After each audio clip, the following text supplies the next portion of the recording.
Good morning, class. How are you all? I hope you all are fine.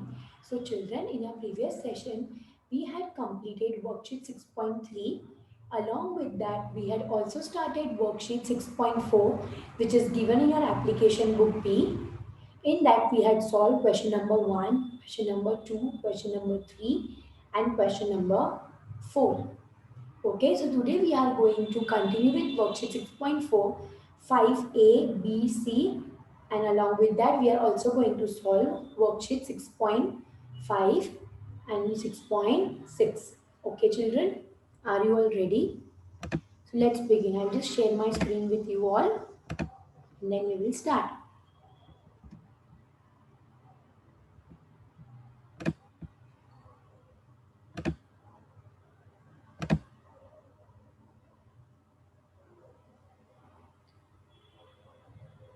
So the question 5, state the use of each medicinal plant. So first is tulsi. We all know that tulsi leaves are used to cure cough and cold. But B1 is cloves. So cloves are used to treat tooth aches. If your tooth is going to pain, then we use cloves, right? Now I will move to next one, that is C, neem. So neem leaf is an excellent cure for skin infection. If you want to cure any sort of skin problems or any infection, then you should always use neem leaf. Okay, children? Now we'll move to next worksheet, worksheet 6.5, which is on page number 21, question A. You have to identify the type of plant and fill in the box accordingly. So first one, plants, their images they have given in the second column, type of plant, herb, shrub, tree, climber, creeper. Out of these five types, which type of plant is it? Then in third column, type of stem, whether it is hard and woody, thin and hard, or thin and soft or weak, that we have to mention. So first one is a herb. This plant is spinach and they have thin and soft stem. Second is, this is a pea plant and it is a climber, but they have children, type of stem will be weak. Right now, we'll move to the third one, that is tree. So, Gulmohar tree. Right, children? Then, what about the stem? Stem is hard and woody. Next is shrub, hibiscus plant it is, and the stem is thin and hard. Now, children, question B. Fill in the table by choosing the correct examples from the list given below. So, you have to choose the correct options from these, right? And you have to complete your work. So, parts of a plant and examples. So, you have to find the correct answer. So, stem. So, which is the stem out of these options? Turmeric. Flower or flower bud. Flower bud we know clove and saffron, right?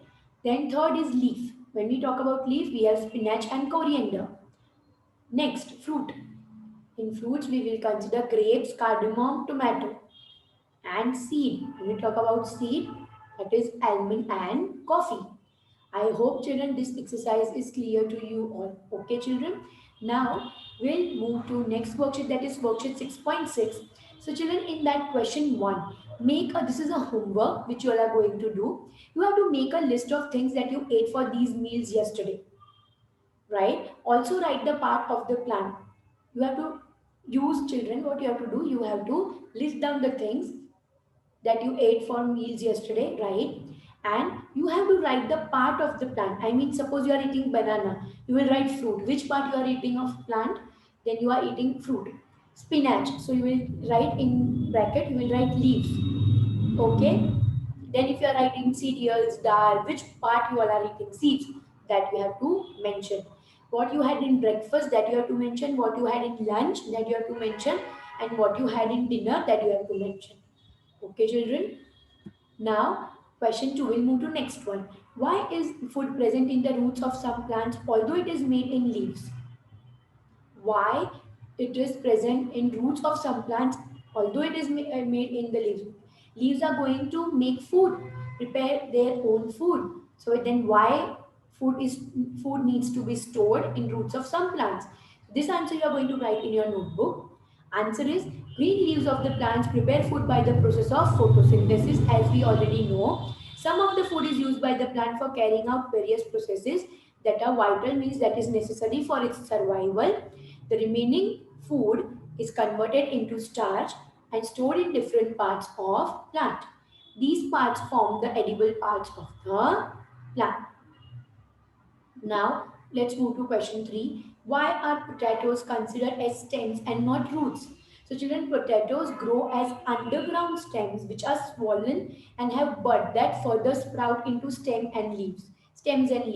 So, they are considered as stems, not roots. Okay, children?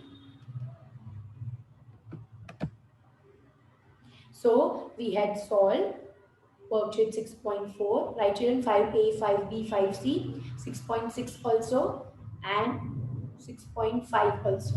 Okay children, I hope whatever we have done today, that is clear to you all. Okay children, and there is one homework also. In that you are going to mention what you had in breakfast, lunch and dinner. Okay children, bye bye, thank you and have a nice day.